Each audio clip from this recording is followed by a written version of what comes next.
All right, let's start rolling. Todd, where did we first meet? Do you remember where we first met?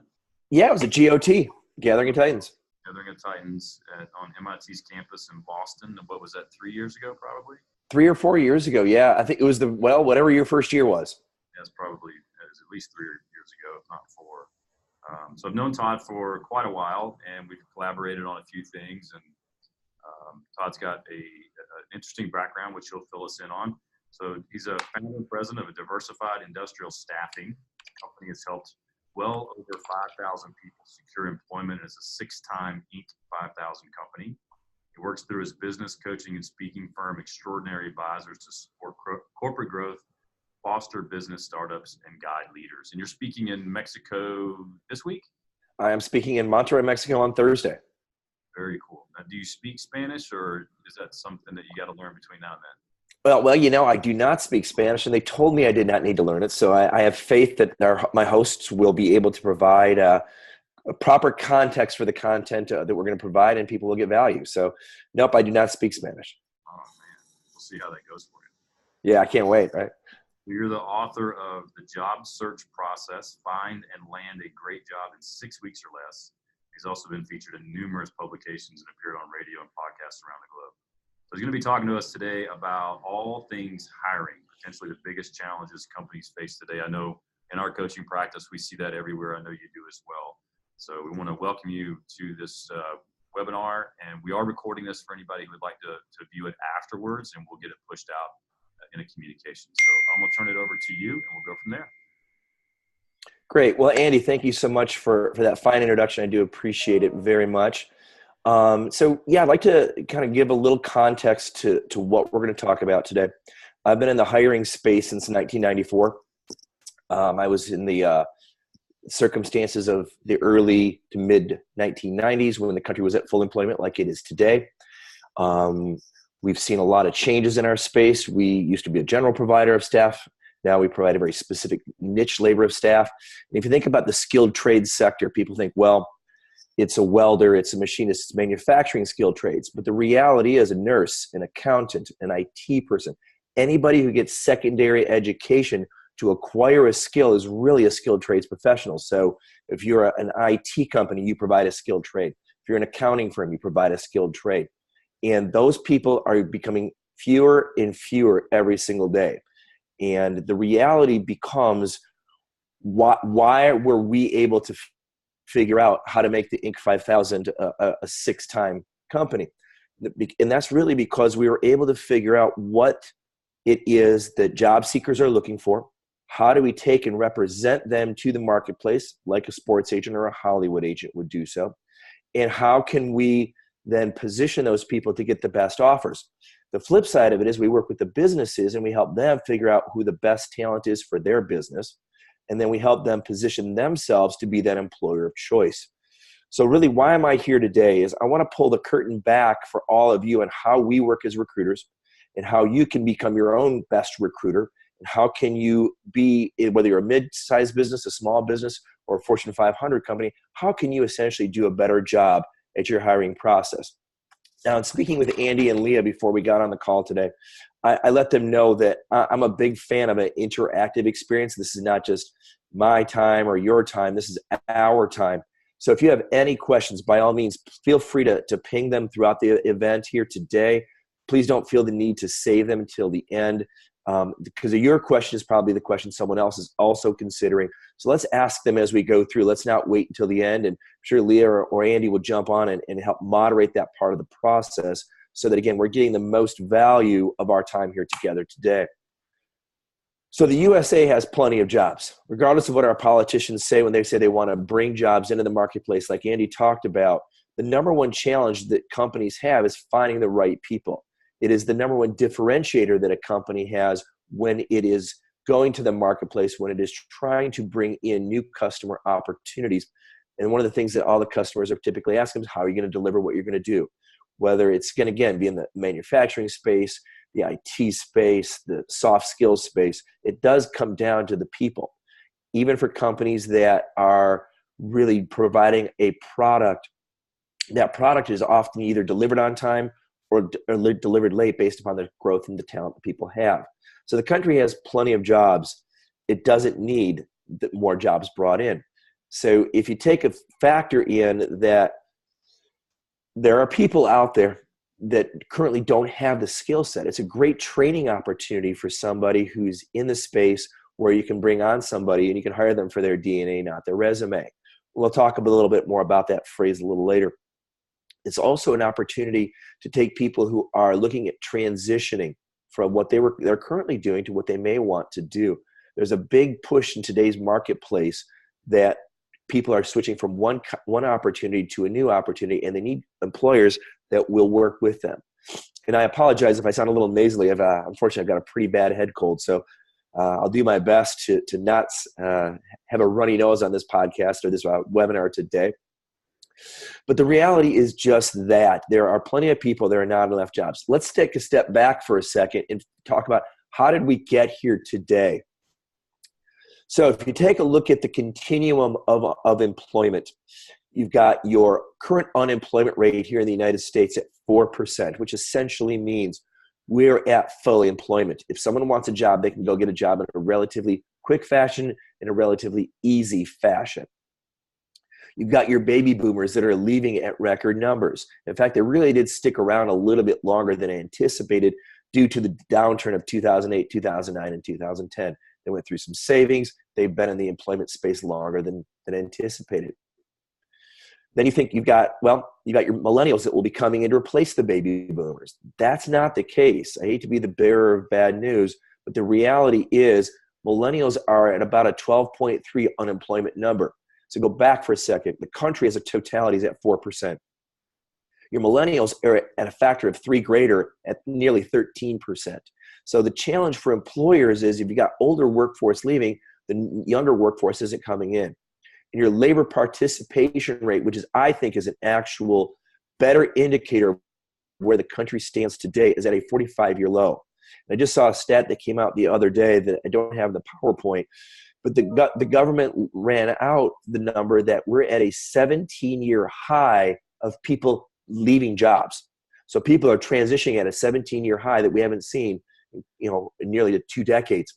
Take that, and we now have more people, more job opportunities listed publicly than people on the unemployment doles. So you've got that challenge. So it's a really interesting tipping point. And what that creates is it creates a new person in power. For employers listening today, 10 years ago, we were the ones in charge. We could bring in somebody, we can have 5 to 6 people to pick from. We could pick the person that best fit our company. As a recruiting firm, we could really broker that talent and we could figure out the best places and the best positions to put them in to succeed. But really, the employee was at a little bit of a less-than position. Nowadays, it's a candidate control market.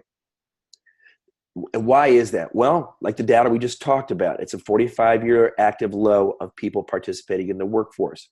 Combine that with boomers leaving, combine that with millennials not coming in. So if you've got a great employee right now, you've got to consider making that offer sooner as compared to later. Because active candidates have multiple job offers. What we see in our space is they're getting anywhere from 3 to 5 new offers. They're also getting signing bonuses. We've got companies that are offering $5,000 signing bonuses for people that are paid out after being there only 90 days. We've also got the passive candidate market is a real strong opportunity for anybody listening today. That's who you want to consider going after because they will leave for what they define as the right opportunity. The right opportunity is going to be very specific to that employee. The right opportunity may be different for me than it is for you.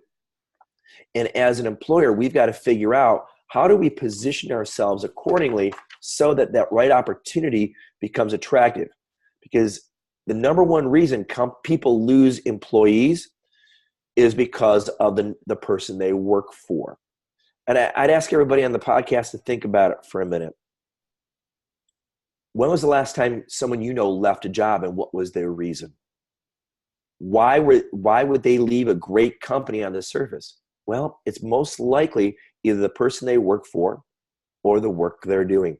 But studies show that the number one reason reported really does go back to who their immediate supervisor is. So if you've got a dysfunctional company, for example, where people are leaving because they don't like their immediate boss, how can that be addressed? Because you not only are losing your people because of the boss, but your number one source for new employees for any of your businesses is your current workforce. So if your workforce is leaving, they're putting a bad name on the street for your business, you are the number one reason people are not sticking around, and they're going to be the number one reason you're not going to get the next inflow of talent. The question then becomes is you have to stand out to be an obvious employer of choice. And as recruiters, we ask that every time when we get a new opportunity, why would somebody come and work for you? And the standard answers of, well, we have Pizza Fridays. We have a great quote unquote benefit package. Those are now standard. Those are what you have to do just to be at a level playing field, at like a C-level playing field.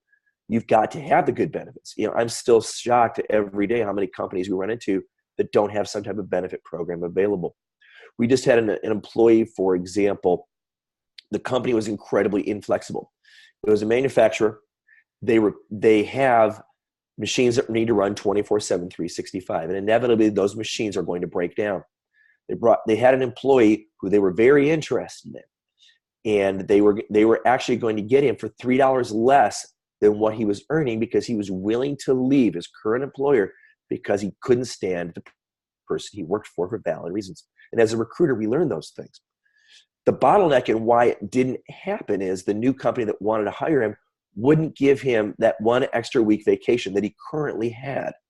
So think about this for a second, everyone. You've got a hard-to-find purple unicorn employee. You've got them on the hook. They're willing to take less money to come work for you if you just give them that extra week vacation. And the reason we got is, well, we don't do that for everybody. Well, in today's marketplace, you have to treat your company as competitively as possible. So the rules are very hard to apply universally. Sometimes for the hard-to-find employees, you have to work, you have to maybe bend the rules or be flexible on the rules. And the employee's reason for the extra week of vacation time was because his spouse was in a very intensive medical program where she couldn't miss any time. He had 3 young children. And the reality was they had to make sure that if the children became sick or had an illness, that someone was there to take care of them. It's a pretty noble reason. It's a pretty measurable reason. And the reality was if the children didn't become sick, then the time wouldn't be used. So it's really, you've got to figure out what's going to make you an employer of choice. So you ask what your company why is. I'm a big fan of Simon Sinek. I know he's really very popular in the entrepreneurial community. And Simon talks about why. What's your purpose? What's your passion? Why are you in business? You've got to be able to tell that to your employees. You've got to be able to tell that to the marketplace. If you're using your recruiting firm, you've got to be able to tell them that. Secondarily, what are your core values? What do you stand for? If your number one core value is just to be profitable and make money, that may not be as attractive for today's millennial. Again, not knowing exactly who everyone is on the webinar today, millennials are willing in today's marketplace to forego certain levels of income for freedom and flexibility. That's a reality. Secondarily, what they're willing to do is they want to work for a company they can quote unquote get behind, that they can have a passion for, either the product or the service that they provide. And they want to get a voice at the table. They recognize that not always are they going to have complete influence, but they want to be heard. All those things come back into the core value of that employee, which ties into the core value of your organization. They want to know what's in it for them. They want to know what impact they can have, because if they're going to be giving up evenings and weekends, they want to know why if they're willing to do so. Then there's a psychology behind the work that people provide. People do get a real intrinsic reward for the work that they do. But in today's hiring landscape where people have many options and many choices, there's going to be a shift and a pivot. We're seeing a real shift and a pivot when it comes to the older worker, the baby boomers, so to speak. The baby boomers have millennials in their lives. The millennials are challenging the status quo of those baby boomers. So think about it for a second like this. The millennials have children. Their parents, the baby boomers, now have grandchildren. Kids want to spend time with their parents as they go through the cycles of life. They want to come over. Let's get together this weekend. Let's have a barbecue. Dad says, well, I can't. I've got to go into work. The kids are now challenging back, saying, well, you choose to go into work. You don't have to go into work. If you don't want to, if you'd rather go work than spend time with your new grandchildren, we're going to take offense to that. That is real. That millennial thought process is shifting that hiring landscape. But let's assume for a second that you're able to go out there and you're able to find employees and you're able to figure out what that process is going to be. The number one resource for, like I said, for your next employee is you're going to be your current employees. Well, beyond that group of current employees, there are many options to bring in people. Job ads, for example. You can go to Monster, you can go to Indeed, you can go to Career Builders, some of the more standard ones. You can go to LinkedIn. LinkedIn is a great tool to be able to connect with employees. That you can create a whole pipeline, a whole system of how to find employees. And that's what we do as recruiters. We build that system out. We maintain an automated touch system with them to keep that pipeline engaged through a couple of different bots we use and a couple of different technology pieces we use to keep people connected. We are able to then keep them in our talent pipeline to then take them to marketplace to get them the better opportunity. So much of when people switch jobs is when the quote unquote timing is right. And people leave jobs for a lot of different reasons, but it's always based upon the timing. Another great opportunity for you to attract new employees is through Instagram. Post out there what a great place you are to work at. Post out there that you're doing some cool things. Or you could even be like the folks at Petra who are awesome on the Facebook channel. They're always promoting what they're doing, how they're making magic happen for their clients and their customers. So when people see them, they're like, wow, that's a great place to work. Then I've noticed that Petra will then throw out, hey, we're looking to hire this kind of person. If you've got a thriving community of raving fans, it's a perfect place to get people from to add to your team. Consider hiring or sign-on bonuses, and are you advertising them? So my son is an accountant. He's in Orange County, California, and he got a hiring sign-on bonus as a junior coming out of college. So when he graduated following his senior year, he had an employer set up. His bonus was established. So his senior year, he didn't even need to look for a job. So that's what some of the competitors in some of these aggressive spaces like Big Six accounting are doing. I also challenge everybody here today to rethink resumes. Are they really necessary? Are they going to be important? Or can you do a video resume? Next step in the process is assume you've collected all that data. You've got people in process. How are you going to screen them? What is your individual hiring process going to be? Consider what your online questionnaires are. Your pre-screening time is valuable. Ari Mizell from Less Doing created an automated system to take out the first big piece of this process using Trello boards. And he's able to take people through this process by asking the Trello boards questions and designing it on the upfront, where he only gets, if he gets 100 resumes, he only reviews the 20 people that best fit what he was doing. It's a fascinating process. And again, it's Ari Mizell at Less Doing.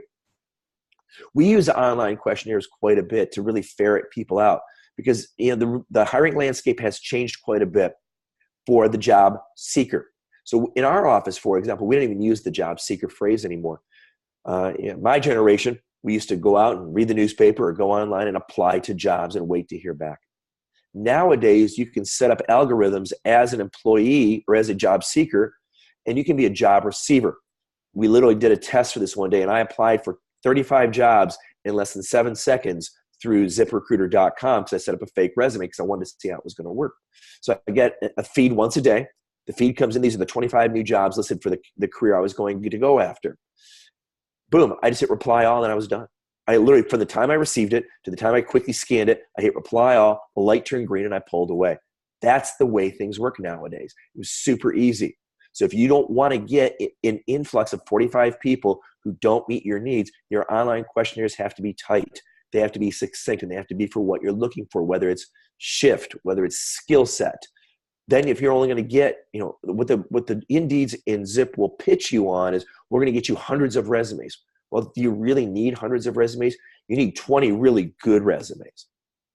Once you get those 20 really good resumes, your telephone screens should be tight. And this is something that you could, especially if you're a C-level executive, you can downline this to another employee. They can do a telephone screen for you.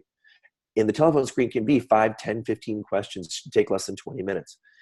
what a real value for you to do is in your response back using your portals, put a Calendly invite in there. In that Calendly invite, have people give you the times that they're able to interview. Most of the world is working nowadays. They can't interview at 2 p.m. on a Monday, but they could interview at 5 p.m. on their drive home. So allow them, make them feel empowered to be able to control the time when they can talk to you. Then you're also not chasing them down. In that telephone screen, find out what they bring to the table. Find out why they want to work for you, but also find out what they're looking for. It's really important in today's world, especially if you're having to go after that millennial workforce. You've got to find out what they want. Ask yourself, if you are in the marketplace today, what would be the top 3 things you'd be looking for as a potential employer for a new employee? It's key to understand what they want, because again, it's a candidate-driven market. Interviews can be done nowadays through technology. We're doing this webinar today. You can all see me. We're doing it in a way that didn't exist 20 years ago, 15 years ago, 10 years ago. But there's nothing wrong with doing the traditional face-to-face as well. If you can read body language, you can read vocal inflections, you can see what someone's answers are going to be. A lot of companies are doing the second interviews right away. We do that a lot for our internal positions. And we do a lot of team interviews. We call it the American Idol round. We'll bring in 3 peers of that potential employee. We get them to, I exit the conversation. I usually do the first 15, 20 minutes of the interview. Then the team comes in and interviews who may be their peer. The value in that is the interviewee then feels comfortable asking who they'll be working with, what it's like to work for the guy who just walked out of the building. And they can also get a better down and dirty feel for what it's like to work there on a day-to-day basis. Studies show that people will work in jobs that maybe aren't as glamorous or aren't as quote-unquote fun because they like the people they work with. The team interview gets them right in front of the people they're going to be spending the time with. Then it allows them to figure out, are these people I want to spend my time with? Are these people I want to grow my career with? Different questions. It's so important to ask some of the non-traditional questions. So a traditional question, for example, would be, give me one of your weaknesses. Well, a good answer to that, quote unquote, would be, one of my weaknesses is I try really hard and I'm really hard on myself. So Todd, I'm going to be staying late and coming in early because I want to impress you, because I just want to do a really good job because I'm so hard on myself. I'm only a perfectionistic person. Well, someone like me can teach that. A question for someone to maybe be caught off guard by, which will get more of an authentic, honest answer, is to give me one reason why I won't hire you, and just stop talking. It gets them thinking about it. So, for example, they may say, one reason you might not hire me is I don't know a certain software and I know it's part of your process and it's really important. But then that creates an opportunity for the interviewer to say, what kind of training programs can we put in place? Are you willing to take the extra time and effort and energy to learn the software? It can be a push and pull. Top grading is a really important methodology, I think, especially for people who are going to be hiring C-level executives or leaders of teams. Jeff Smart's book, Top Grading, is so valuable for leaders to understand that the way we ask the questions and the process we ask the questions through is important to go and do that on the upfront before you hire a bad employee. The process, I've known the process to take an entire weekend sometime for a CEO. I've seen department managers take an entire day of being interviewed through the top grading methodology. And by all means, anybody who has any questions that you don't feel comfortable asking today, my contact information is at the bottom of all the slides. Feel free to write me. I'll get you all this information. I'll give you some examples. I want to make this as valuable for you. Your time is valuable today. So you get through the second interview, you're going to make a job offer. First of all, you got to put the offer in writing. It's not only the professional way to do things, but we've seen it as recruiters where people give a verbal offer. The person thinks that they hear one financial number. You're going to pay me $20 an hour. The client says, we typically, the most we ever pay is $20 an hour. We'd like to offer you $18 an hour. And candidate hears what they want to hear. They hear the 20. Without it being in writing, it becomes a battle. And there is a litigious opportunity there for a candidate to sue. What I mean by that is if someone quits a job under the assumption that they've received another job and it's a he said, she said verbal thing, that employee could have grounds for suing for essentially a weird version of wrongful termination. We've seen it happen a couple of times with the candidates that we've worked with in the past where they thought they had an offer, they quit a job, the offer didn't come through, and then they ended up suing the employer for essentially a false offer. And that can be a real pain in the butt, I'm telling you. Outline the compensation package and benefits. Outline what you're going to be offering them. Be specific. Weeks do they get? How many days do they get? How many hours do they get? What does their compensation package look like from a financial aspect of things? When it comes to health insurance benefits or other type of benefit perks, they should be all outlined. We've seen, again, more problems where people say, yeah, we offer benefits. Well, they only offer the benefits to the employee, not to the employee's family. And for an employee making a decision on how to get their family medical insurance, it's a very important thing, and it really creates a lot of extra back and forth that can be avoided if it's outlined appropriately. And last but certainly not least, when it comes to the job offer, talk about the career path for these folks. Talk about what the company is willing to do to invest in them to get them where they want to be. Now, this is assuming we have the time, we take the effort, and we do it correctly. But we all make bad hires. I've made bad hires. Probably a lot of you have made bad hires. And where does it first and foremost come from? It comes from a sense of desperation. I one time hired a guy named Jonathan. He was a millennial, and I needed him for an important tech project we were working on. And he was the only person who applied with any of the software skill sets that we needed. Didn't particularly gel with him in the interview, but I needed his skill sets. And I'm embarrassed to say that on day 3, Jonathan and I decided to part company because it just was a bad fit. And when I explained to Jonathan that we couldn't work together anymore, I took responsibility for that. I picked him out of desperation, not because I thought he was a good fit for the company. I made that choice, and it wasn't a good fit. So if it doesn't feel right to you in the interview, and I should have done a better job of this, is I should have asked more questions. Ask questions 3-4 different ways to get to the same answer. See if the answer maintains consistency. Especially, I see this a lot when we hire salespeople. We had a salesperson recently interview with us to go to one of our clients. And during the process, she mentioned that she was looking for better opportunities. She was looking for management roles. And when I asked her what her production numbers were, she couldn't answer them. And when I said, well, typically what happens is if you've got strong production numbers, then the company will consider you for potentially a leadership or a management position. And if you can't tell me what those numbers are, it's very hard to position you with one of our client customers as someone they should consider for management. You got to know your numbers, for example. And she got very, very haughty about the process because basically she didn't know her numbers because the numbers didn't exist. Why are they jobless in today's economy? Let's go back and think about it for a second, everybody. Countries at full employment. So 45-year labor participation low. If someone's jobless today, are they jobless because they deserve to be jobless? A lot of times there's a group of people that are considered the perpetually unemployable. They interview well potentially, but their work ethic suffers, or they've got a lot of personal challenges, or they have substance challenges, or whatever their challenges are, but they're not employable. Yet they're out there, and if we're desperate, we may hire them just because we've got to quote unquote fill a position. Must be a good fit, must be a mutual fit. It should be something that everybody wants to be part of, everybody wants to be there. And if an employee doesn't want to be with you, it's not going to be a long-term relationship.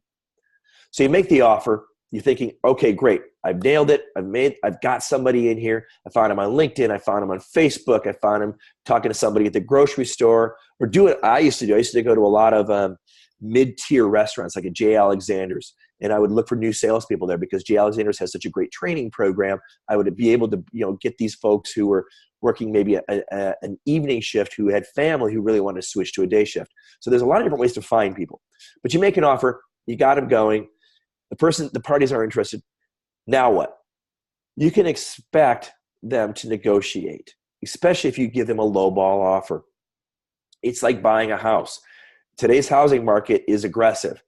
Just because you offer somebody an at average price, there are a lot of people who will then go into a negotiation phase, and there'll be a bidding process for homes. Great talent is no different. So they're going to want to negotiate with you. A lot of them are just want to negotiate because that's what they've been taught as well. They're going to get a counter offer from their current employer if they are good. Trust me, if you hear nothing more than this, they're going to get counter offers from their current employers. We had a situation where we had a machinist. You'd think, wow, there's a lot of machinists out there. Well, there really isn't. The average American welder, for example, is over 60 years old nowadays. The average machinist is over 55 years old today. This machinist was much younger than 55. He was making $20 an hour. We got him an offer for $24 an hour. Boom, that's another $8,000 to $10,000 in his pocket by just switching jobs, doing the same work. His employer came back in and offered him another $2 on top of our $4. So essentially, he's going to get a $6 an hour raise to do the same work he was doing because he was young, he was educated, he was good at what he did. They were very focused, and they were going to fight to the battle to keep him, and they ultimately ended up winning. Good for him. We lost. Our client lost. But that's how strong the battle for talent is nowadays. I'm not sure how many of you are familiar with the phrase ghosting. It's been quite popular in the media marketplace from anything from an article I wrote that's been out there. CNN did an article on it on their webpage. USA Today's done something on it. And it's this crazy phenomenon. And I'd love to hear from anybody who's experienced ghosting. Please put it in the Q&A section.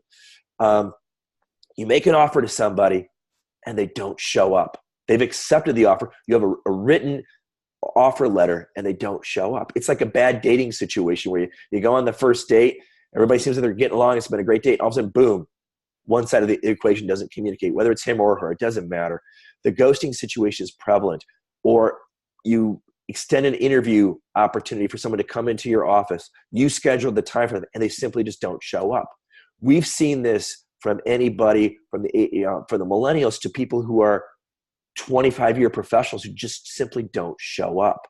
They don't show up for the interview. They don't show up for the first day of work. So that is going on more and more every day. Why is that going on? The workforce is frustrated, by and large. They've been frustrated with us as employers.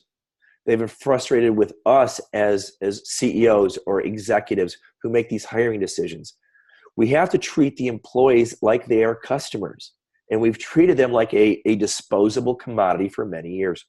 Well, you should be thankful to spend time with us. You should be thankful that we're bringing you in. You should be interested in us more than we are in you. Someone just commented that, yes, amen to ghosting, even after you do confirmation calls. I'm telling you guys, as recruiters, we see that every day. It's something that you want to definitely be aware of. Pay attention to that. You have to treat the employee as if they are your most valuable customer. So what does that mean? Don't reschedule interviews. We see this happen literally on a weekly basis. The client of ours will book someone for an interview and they'll have to reschedule because the boss is out of town, or there's this issue or that issue. Your organization's got to treat these people like they're their most valuable customers. That turns people off. We can't get them back to reschedule because they feel offended. They feel like their time isn't being treated appropriately. Don't act as if the candidates are lucky to be in your presence as the hiring manager, the HR manager, the CEO, the entrepreneur. They have options. The world has changed. Don't take forever to make a job offer to somebody. If someone interviews with you on Monday and you decide by Tuesday you want them, make that offer by Tuesday. Get on the phone, send them an email, send them a text. Texting is great for these things. Texting creates a sense of urgency. People respond to texts 4 to 6 times faster than the emails. People can respond. We do more text interviews with candidates at your places of employment while you think they're working for you than you'd ever be amazed. There's a product out there called Sense HQ that recruiting companies use, and it sits on top of our CRM platforms. We're able to text your employees while they're on the workforce on your clock and do essentially a text interview with them, and you don't even know about it. Why not join the other side? Why don't you come over here and join the dark side, so to speak, everybody, and take advantage of the text feature. Get everybody's cell phone. Reach out to them. Give them your cell phone. Make that offer immediately. Show that sense of urgency, because they still have to give a a notice. They still have to consider whether they want your opportunity. They may want to come back and renegotiate with you. Treat them with that thought process. They're not going to say yes or no immediately. Don't have them jump through needless hoops after you make the offer. We have places that still do this. The job offer is contingency on education and verification. The job is contingent on reference checks. The job is contingent on background checks or drug tests. If you know you want that person and you can speed some of those pieces of that process up, by all means, take advantage of it. Because if they're looking at 3 offers, you're the most engaged with them, someone's dragging their feet, use it as a competitive advantage. And don't have a rigid mindset. The reality is that there are employees that can be great for your company that may not live in your town. You have people that can be great for your company that don't live in your country. The world's workforce is now available to us with technology. We're doing a really interesting thing within our recruiting company. And we've shown some of our clients through Extraordinary Advisors how to do this, is where we take an entire job description, we break it out into every single step, and then we automate and outsource as much of that as possible so that core employees are only doing the things that they truly, really enjoy. And the core employees are only working on the things that really give them the most value, and they're playing to their strengths. And some of those pieces that we're outsourcing are being sent to somebody who's on a different time zone, in a different country. It's just crazy, the opportunities of how work can now be accomplished. So one of the challenges I would ask all of you listening today is, are you focused on hiring somebody, or are you focused on getting the work accomplished? If you focus on getting the work accomplished, you might be able to do that with a non-rigid mindset.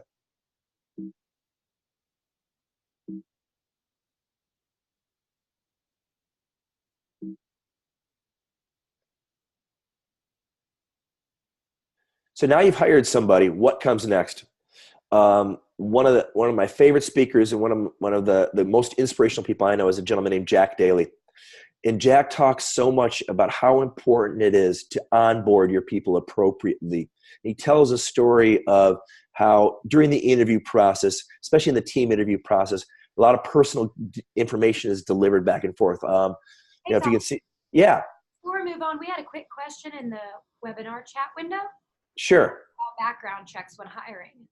So, do you see Judy Bensinger's comment right there?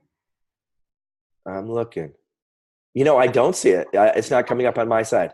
It says, we always make job offers contingent on background checks. Did you just recommend not doing a background check, aka hoop, or did I misunderstand? So I think it's a sequential thing. So in our office, for example, you can do a background check on somebody before you even interview them if they sign off on the proper documentation proactively. So I'm saying if you can get the documentation and the release forms done proactively, run the background check. It's a small cost. If you've got a battle for talent, know who you're dealing with before you even bring them in. So we have got clients nowadays that 10 years ago wouldn't take anybody if they had a felony background check. Well, especially in the manufacturing space, some of that has changed. And what they've decided to do is we're going to take non-violent felon, and they've changed their policies. They run their reports. They know the person coming in maybe had for lack of a better idea, a drug issue 20 years ago, but it's still a felony on their record. Well, they now make an accommodation and an exception for that. So it's sequentially how you do it. I certainly think background checks are a great thing to do. You certainly ferret out some behavioral issues, but if you can be aggressively, proactively on it, so when you make that offer, you've got the background check already in hand, it goes a lot quicker. Does that answer the question? Yeah, there's a follow-up question too. It says, I think laws may vary, but in some states you can't do a background check without a job offer. Can you provide some clarity around that? That might be a state-specific situation. We primarily do a lot of our work in the Midwest. We do a lot of work in Chicago. We do a lot of work in Detroit. And here we can, as long as we get an authorization form where they release that information to us proactively, they sign off on it, then we're able to do that. Perfect. Thanks for that info. Sure enough. Thanks for the question. So going back to Jack. Jack tells the story about how he's able to gather that information during the interview process so that he can find out what's important to that employee the first day they showed up at his company. And he even took it a layer deeper. So the employee comes in, they've got a nice welcome basket at their desk with all their favorite snacks, favorite drinks, waiting for them. They feel great walking in. Jack took it a step further, and he would even send home a gift basket or a bottle of the favorite wine to the spouse so that when she arrived or he arrived home, they could talk about, wow, I had a great day. I got this great welcome basket. Oh yeah, guess what? We got a great bottle of wine at home. What a great company to work for. And it's such a great tone for that onboarding process. So many people get complacent in the onboarding process where they are focusing on the onboarding as an expense to the company, not as a value differentiator.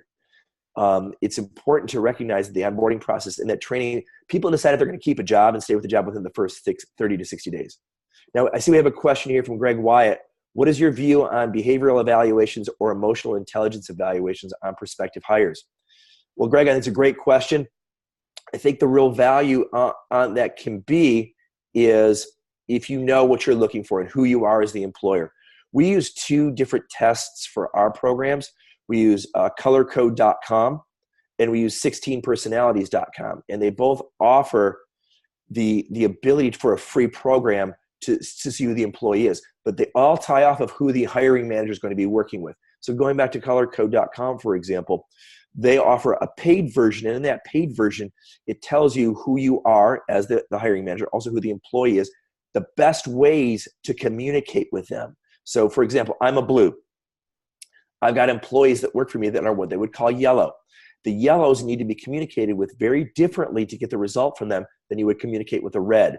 Your reds are going to be your rigid thinkers. Often they end up in the accounting or the finance space, where your yellows are going to be your creatives. They're your sales people. They also are going to be, if you work in the creative space, like artists, like musicians, people like that, you're yellows. And they have to be talked to in a really different fashion. And again, there's no right or wrong with how to communicate with them, but the coding tells you the best ways to communicate with them. And the 16 personalities tells you who they are at their core and how to best know what you're dealing with. Going back to color code, I just love color code so much. It also has you answer the questions from your mindset as how you were as a child, because when we're under stress, we revert back to how we behaved as a kid. So it's a great mechanism. You certainly can go with a Colby, you can go with a DISC. Those are all great evaluation tools, but I've just really fallen recently in love with the colorcode.com. So they're hired. The onboarding is accomplished. You want to reinforce their career path to them. If you promise in the first 30 days you're going to do an evaluation, you have to do that. 90 days, you have to do that.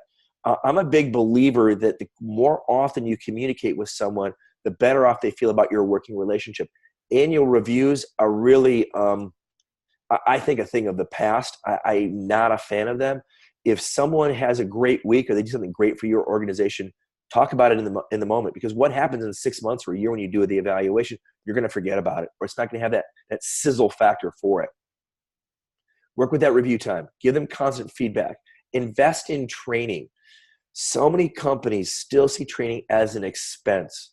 Training is an investment. And we hear this all the time, that we don't want to train our employees or invest in our employees too much because they could go work for our competitor. The reality, and I can tell you this as a recruiter, the reality is I can't recruit anybody away from a company they do not want to leave. They want to leave that company because of how they're treated. They're treated poorly by their employer. They're treated poorly by the system of evaluation. They're treated poorly by the wage structure. If you invest in the training, the people feel valuable, they're really, really, really tough to recruit away. You know, in Tony Hsieh's book, Delivering Happiness, he talked about how much they invested in their employees and how they actually paid them at one point lower than market rates. And they had a waiting list of people who wanted to go work at Zappos. So there's a huge value. It's not always measurable. There's still a huge value for an employer to invest in training their employees. Make your employees feel valued. People want to know that they are cared about. People want to know that they matter. They want to know that they add value not only to the organization, the clients of the organization, but to the people they work for. They understand that there's a hierarchy. And like in any kind of family dynamic where there is a hierarchy, the more the leaders can pass on that value to them, I think the better off you're going to be in the long term. Anna commented she loves the onboarding suggestions, also should definitely engage the family, sending welcome stuff home to their family. That's awesome. I think Jackie even would suggest taking a step further if the employee has children. What's important to the kids? Because when you take a look at when you ask an employee to do something extra for you, stay late, come in early, work on the weekends, take work home with them. Who is the group of people that need to support them and they don't want to feel like they're being ignored and suffering is the family, the children, the spouse, the significant others. It's so important for everybody to understand that it really is more of not just hiring an employee, you're hiring an entire family. Don't lose sight of that. So if you can't find the right person to work for your company in your city, in your state, in your town, think outside the box. With the gig economy being so powerful nowadays, why not, again, go back to some of the things we've talked about in taking the job description and the pieces of that, breaking it into pieces, and how can you outsource it? For those of you that are using a coach, have your coach go through the process. I know we do that at Extraordinary Advisors. I know Andy and his folks do it at Petra, where they really get you to think about not the tree in front of you, but the path through the forest to get you where you want to go. And that sometimes does require going outside of the box. I know, I'm based out of Detroit, Michigan. For a really long time in our community, it was taboo to work with people from overseas. It was seen as such a negative thing 15 years ago. Nowadays, it's very much accepted because at the end of the day, we've got to get the best brains, the best talents working on solving these business problems. So think about Freelancer Nation. Think about how can you get somebody. Studies show that within the next decade, the average work week for a person is going to be under 35 hours. People are going to be wanting to take their time back. People are going to be wanting to deliver their skill sets differently. Going back to my son, he's an accountant. He and I actually wrote up a plan for him. If he wants to travel the country, he's a huge fan of hiking, huge fan of the mountains, that where he can actually provide his accounting skills and his talents to anywhere in the country. If he just simply sets himself up as an LLC, he's able to provide the marketing out there to the world. He gets people plugged into his system, and he can practice his skill of accounting from Yosemite. He can practice it from the Smoky Mountains. He can be anywhere he wants to be working on a schedule his time, because his deliverable, his accounting skills will be controlled and sent out to the marketplace on his terms, on his time. And as long as he meets the agreed upon deadlines, he can actually potentially make more money with less headaches and hassle doing the work he loves. As a father, that's the kind of life I want for him. But as an employer, think about the people who want that lifestyle, people who are willing to work for you. I just interviewed someone to do virtual assisting work for me for Extraordinary. She lives in Australia. She's willing to work her schedule because she believes in our mission and our passion so much that she's like, I want to work for you and I'll do whatever it takes, including working a non-traditional shift here in my home country to best service your clients, because I want the best talent working for me. At the end of the day, successful entrepreneurs like Richard Branson, Jeff Bezos, and others have recognized that clients don't come first. Employees come first. If you take care of the employees, they will take care of your clients. That's really the whole crux of the way the world has shifted.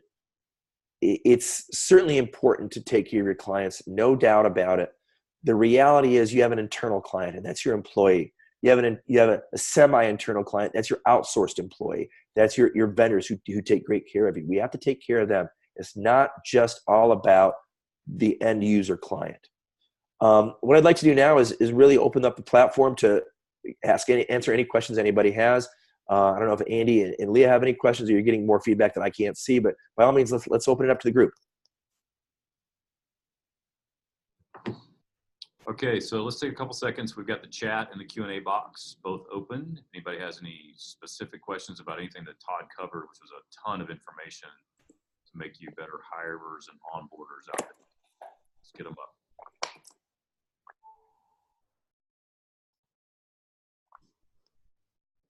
Todd, is there any specific, like, what's the most unique or creative way you've seen a company recently do recruiting?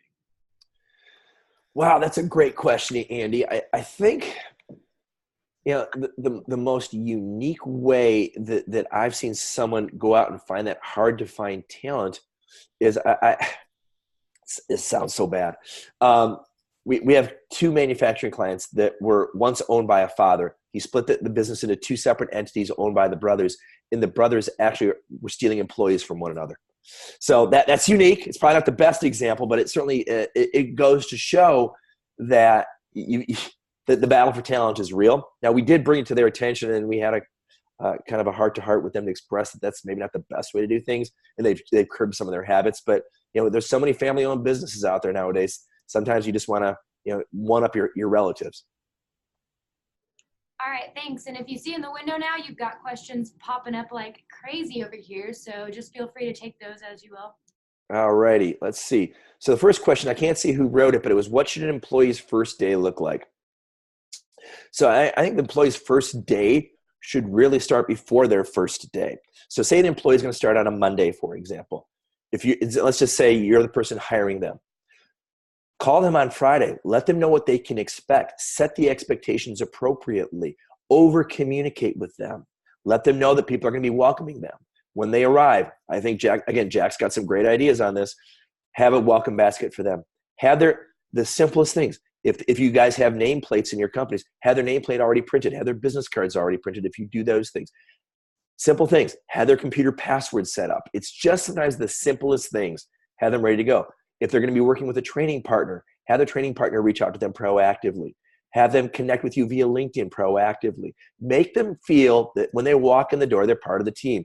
I've seen companies do everything from welcome banners, welcoming Bob to the company, welcoming Jane to the company, to, again, the welcome baskets, but make them feel special. Then immediately introduce them to the team. Companies like, Extraordinary Advisors, Petra, we're big believers in the daily huddles. Introduce this employee at the morning daily huddle. Let everybody know who they are. Have them, tell them, hey, we're going to introduce you. Tell us a little bit about yourself, whether it's, their likes, their interests, their family situation, whatever they find important. But make them feel part of a family. It's like hosting a party. When you have someone welcoming into your home, it's no different than welcoming them into your business. So be proactive. You can't do too much. I had one client that actually the first day of the employment of this employee was a vacation because the guy had not had a vacation in 6 years. He sent the person away for a weekend with his family at a local resort. And so when he started on Monday, the guy couldn't be happier. So you can do a lot of different things to get somebody set up. Do you have a suggested hiring platform for tech hires outside of LinkedIn? When it comes to tech hires, there's dice.com, which is a specific portal where people just do tech hiring. There are certainly recruiters that specifically attack the tech space. So again, LinkedIn is still a great resource for everybody. dice.com is a great resource for anybody. Certainly industry-specific recruiters are awesome. But again, I go back to go to your internal employees. Who do they recommend? Ask them and offer them an incentive. So if you're going to pay a recruiter, 25% of the annual income of that employee is a $100,000 employee. So you're going to pay a recruiter $25,000. Certainly as a recruiter, we're happy to take your money. We're good about that. The reality is, though, if you can take and say, offer a $5,000 bounty to your internal employees, get them rallying around that, you can save yourself the fees, even though I'm taking money out of my pocket, but you can get those people directing the talent to you so you don't have to go out and find it. From Chip, what do you recommend to companies who don't make hires all that often to stay on top of the changes in the hiring practices? Certainly, it's always good to have a good labor attorney in your back pocket. It's good to stay in touch with people in your space through associations. There is certainly SHRM, the Society of Human Resource Managers. You can get a really cost-effective subscription to their product. By all means, Chip, you can certainly keep in touch with me. I'd be happy to help you any way I can. But the hiring practices really change. There's practices, but there's also the landscape, and there's also the supply talent pipeline. So all those things are variables, and they can really be industry specific. They can be niche specific, and they can be geographic specific. If you're trying to hire in Montana, where the unemployment rate's like 1%, it's a very different challenge than even in some of the other parts of the country where you've got a higher number of unemployed that you can be picked from. Please share a best practice. This is from Ann. Please share a best practice referral program you've seen. What amount and what hurdles are in place to earn that dollar? So a practice we've seen really interesting is removing the hurdles. You simply refer your friends, you refer people to us, we'll pay you a fee. And it's usually staggered over time. We've seen a lot of people do a 30, 60-day, 90-day program. So you're going to pay a referral fee to an internal employee of $5,000 or $6,000 for simple mathematicians like me. I'll give them $2,000 the day the person starts, $2,000 after 60 days, and $2,000 after 90 days. It spreads it out. If you dangle the carrot so far in advance, it makes it challenging, because at the end of the day, we're all people. Especially in today's millennial world and today's microwave society, we want things now. We want things to happen immediately. So you got to give me a little something on the upfront. So I don't want to put a lot of hurdles in place. Now, again, that's just generically speaking. If you want to reach out to me afterwards for some specific stuff, I'm happy to get more granular based upon your niche or your industry. But again, you want to make it as user-friendly. What are you, from Whitney, what strategies do you have on building a bench of candidates, and is it feasible in this marketplace?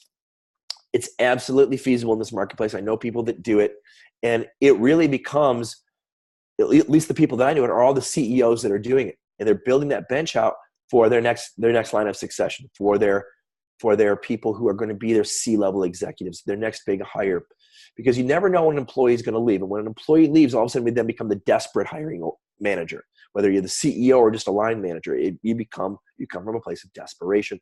It's very challenging. So one way to do it is make your ideal list of your top 20 people. If you could hire them today, who would they be? And take them to lunch, take them for drinks, take them for breakfast, stay in touch with them, be a resource for them.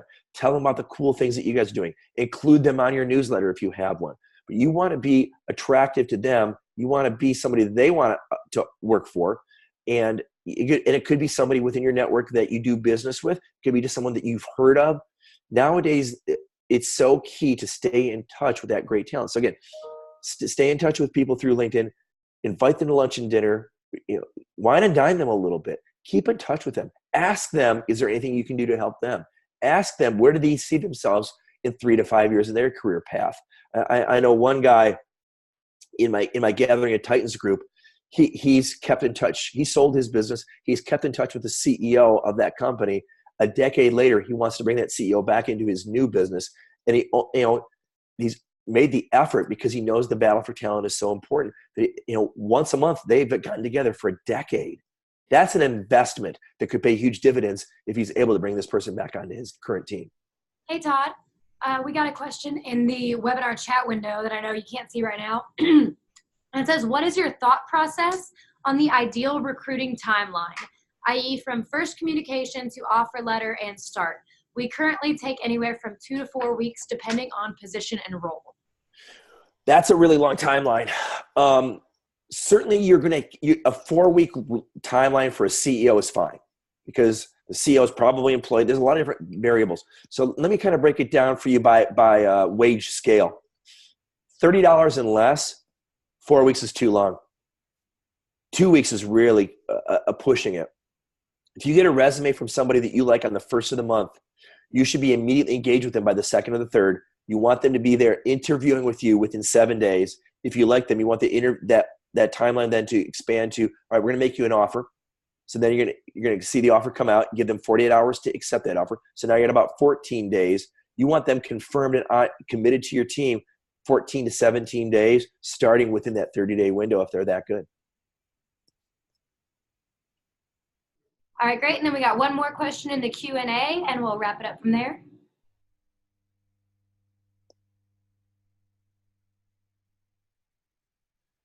You see it?